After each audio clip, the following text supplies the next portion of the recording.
I am Munna Yadav. Welcome to my YouTube channel Aditya. तो चलो student, आज हम लोग 9th स्टैंडर्ड का जो साइंस का जो पहला लेसन है लॉ ऑफ मोशन, उसके बारे में स्टडी करेंगे। तो देखो, हमारा जो पहला जो टॉपिक है वो क्या है, मोशन ऑफ ऑब्जेक्ट। तो मोशन का मतलब क्या होता है? मोशन मतलब गति।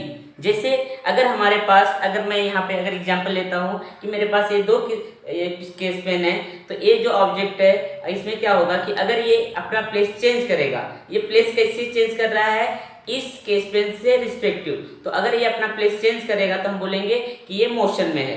तो मोशन के लिए हमको क्या जानना रहता है कि अगर हम लोग दो ऑब्जेक्ट लेंगे तो दो ऑब्जेक्ट में एक ऑब्जेक्ट क्या करना चाहिए, अपना प्लेस चेंज करेगा in respective to the first object. तो हम लोग क्या कहेंगे, वो मोशन में। जैसे कि अगर एग्जांपल के लिए अगर हम लोग लेंगे, अगर हमारे पास ए ऑब्जेक्ट है और ये हमारा क्या है, ये हमारा बी ऑब्जेक्ट है, ठीक है।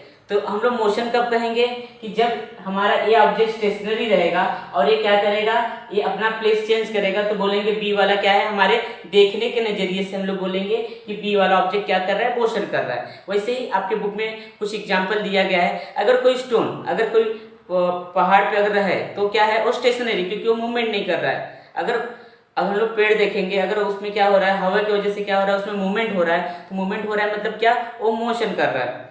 तो मतलब जो एक सराउंडिंग के हिसाब से अगर एक प्लेस पे अगर दूसरे प्लेस पे जाएगा तो हम लोग कहेंगे कि ऑब्जेक्ट क्या है, मोशन में है। तो मोशन का तो कंसेप्ट हमको समझ में आ गया, लेकिन अभी हम लोग इसमें जो इंपॉर्टेंट जो कंसेप्ट अभी जो स्टडी करने जा रहे हैं वो है डिस्प्लेसमेंट एंड डिस्टेंस। तो डिस्प्लेसमेंट का मतलब क्या होता है और डिस्टेंस का मतलब क्या होता है, उसको हम लोग एक एग्जांपल के थ्रू स्टडी करेंगे। तो अभी सबसे पहले हम लोग डिस्टेंस और डिस्प्लेसमेंट के लिए मैं एक एग्जांपल लेता हूँ। समझो, एक सुरेश नाम का जो लड़का है वो पोजीशन ए पे है। उसके बाद वो कुछ टाइम के बाद ये क्या गया, पोजीशन ए पे गया। उसके बाद ये कहाँ पे गया, पोजीशन बी पे गया। तो समझो यहाँ से जब ट्रैवल किया, समझो ये 3 किलोमीटर ट्रैवल किया और यहाँ पे कितना ट्रैवल किया, 4 किलोमीटर ट्रैवल किया, ठीक है। तो पहले सुरेश क्या हुआ, यस पोजीशन से ए पोजीशन पे गया, ए पोजीशन से बी पोजीशन पे गया, ठीक है। तो अगर हम लोग देखेंगे सुरेश कितना डिस्टेंस ट्रैवल किया, तो हम लोग इसको क्या करेंगे, ऐड करेंगे 3 किलोमीटर प्लस 4 किलोमीटर, ठीक है। तो हम लोग टोटल ऐड करेंगे तो कितना मिलेगा, तो हमको मिलेगा 7 किलोमीटर, ठीक है। लेकिन अगर आप लोग अगर यहाँ से अगर देखोगे, अगर आप देखोगे सूरज जो है यस पॉइंट से बी पॉइंट पे गया, आप डायरेक्ट अगर क्या देखोगे, उसका इनिशियल और फाइनल पोजीशन देखोगे, तो हम लोग यहाँ पे क्या करेंगे, 90 डिग्री का समझो एंगल बना देते हैं, पाइथागोरस लगाएंगे, तो हमको ये कितना मिलेगा, 5 किलोमीटर, ठीक है। तो आप यहाँ पे क्या देख रहे हो, इनिशियल पोजीशन से फाइनल पोजीशन देख रहे हो। लेकिन यहाँ पे मैंने क्या किया, ये दोनों को ऐड किया है। ये हम लोग जो टोटल डिस्टेंस को हम लोग क्या करते हैं, उसको ऐड करके जो निकालते हैं वो हमारा जो होता है वो होता है हमारा डिस्टेंस। मतलब डिस्टेंस का मतलब होता है एक्चुअल पाथ ट्रेवल, कि हम लोग टोटल कितना डिस्टेंस कवर किए हैं। और डिस्प्लेसमेंट का मतलब होता है, उसमें हम लोग क्या देखेंगे, initial point two final point. एक एग्जांपल के थ्रू और भी इसको हम लोग समझ के लेते हैं। जैसे कि मैं यहाँ पे एक सर्कल ड्रॉ करता हूँ और सर्कल ड्रॉ करने के बाद मैं इसका जो सर्कमफेरेंस है, ये समझो हमारा है 100 मीटर, ठीक है। यहाँ से समझो एक सुरेखा नाम की लड़की है, वो इस पोजिशन से अगर स्टार्ट करती है और यहाँ से एक चक्कर लगा के फिर से इसी पोजीशन पे आ जाएगी।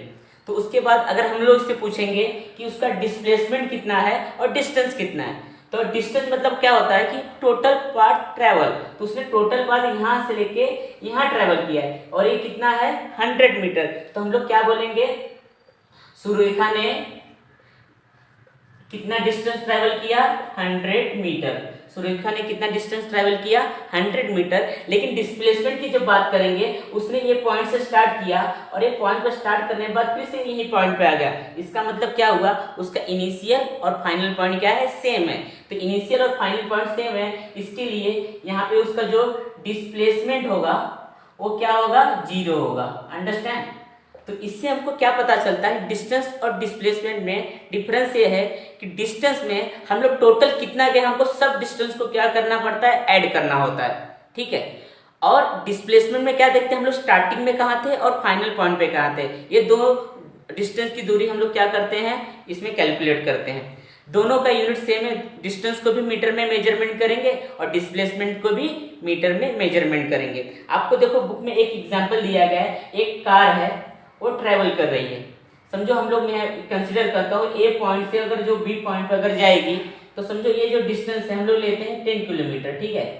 तो अगर ये कार यहाँ से यहाँ तक गई और उसके बाद फिर से रिटर्न ये पॉइंट पे आ गई, अगर आपसे अगर कोई पूछेगा ये जो आपकी कार है वो टोटल कितना डिस्टेंस कवर की, तो हम बोलेंगे एक बार यहाँ से यहाँ गई वो कितना हो गया 10 किलोमीटर, उसके बाद फिर से रिटर्न आई वो कितना हो गया 10 किलोमीटर, कितना हो जाएगा 20 किलोमीटर। तो 20 किलोमीटर क्या है, तो ये डिस्टेंस है, हमने टोटल डिस्टेंस निकाला। लेकिन डिस्प्लेसमेंट देखेंगे कि हमारी कार यहाँ से यहाँ गई फिर से रिटर्न इसी पॉइंट पे आ गई, मतलब उसका इनिशियल और फाइनल पॉइंट सेम है, तो उसको हम लोग क्या बोलेंगे, उसको हम लोग बोलेंगे तो अभी हम लोग जो अगला जो कंसेप्ट जो यहाँ पे स्टडी करने वाले हैं वो स्टडी करने वाले स्पीड एंड वेलोसिटी, ठीक है। तो अभी हम लोग समझ लेते हैं स्पीड और वेलोसिटी क्या होता है। लेकिन हम लोग कॉमन टर्म में अगर देखते हैं, बेसिकली अगर हम लोग कहीं भी यूज करते हैं हम लोग स्पीड और वेलोसिटी को एक ही टर्म में यूज कर लेते हैं, लेकिन स्पीड और वेलोसिटी दोनों अलग अलग टर्म है। तो कैसे, तो हम लोग उसके फॉर्मूले से समझते हैं। तो स्पीड का फॉर्मूला क्या होता है, अगर हम लोग स्पीड का अगर फॉर्मूला अगर लिखेंगे तो स्पीड का फॉर्मूला क्या होता है, total distance travel upon time. और वेलोसिटी का फॉर्मूला क्या होता है, वेलोसिटी का हमारा जो फॉर्मूला है उसका फॉर्मूला है डिस्प्लेसमेंट अपॉन टाइम। तो स्पीड और वेलोसिटी का क्या है, ये हमारा फॉर्मूला दिया गया है। तो स्पीड का फॉर्मूला क्या है, टोटल डिस्टेंस ट्रेवल। अगर एग्जांपल के लिए अगर हम लोग लेते हैं, जैसे कि अगर ऐसा कोई पाथ है, अगर समझो कोई व्यक्ति जो है वो ए पोजीशन से स्टार्ट करता है, ए पोजीशन से स्टार्ट करके वो ऐसे घूमते हुए यहाँ पे आता है, बी पोजीशन पे आता है। तो अगर हम लोग इसका डिस्टेंस अगर मेजरमेंट कर रहा रहेगा तो हम लोग ये क्या करेंगे, पूरा जितना पाथ ट्रैवल किया उसको टोटल हम लोग को ऐड करेंगे। लेकिन अगर हमको बोलेगा डिस्प्लेसमेंट, तो डिस्प्लेसमेंट क्या करेंगे, हम लोग डायरेक्ट देखेंगे इनिशियल पॉइंट और फाइनल पॉइंट में जितना डिस्टेंस है उसको हम लोग डिस्प्लेसमेंट कहेंगे। तो जहाँ पे डिस्टेंस अपॉन टाइम रहेगा उसको हम लोग क्या कहेंगे, स्पीड कहेंगे। और जहाँ पे डिस्प्लेसमेंट अपॉन टाइम रहेगा उसको हम लोग क्या कहेंगे, उसको हम लोग वेलोसिटी कहेंगे। अभी दोनों में कॉमन क्या है, दोनों का यूनिट सेम है। अगर ऐसा यूनिट देखेंगे, स्पीड और वेलोसिटी का जो यूनिट है मीटर पर सेकेंड है, और इसका अगर हम लोग सीजीएस यूनिट देखेंगे वो क्या रहेगा, सेंटीमीटर पर second. Thanks for watching my video. अगर आपको मेरे और भी वीडियो ऐसे चाहिए रहेंगे तो आप उसको लाइक और सब्सक्राइब कीजिए और शेयर कीजिए, जना आपको नोटिफिकेशन बराबर आता है।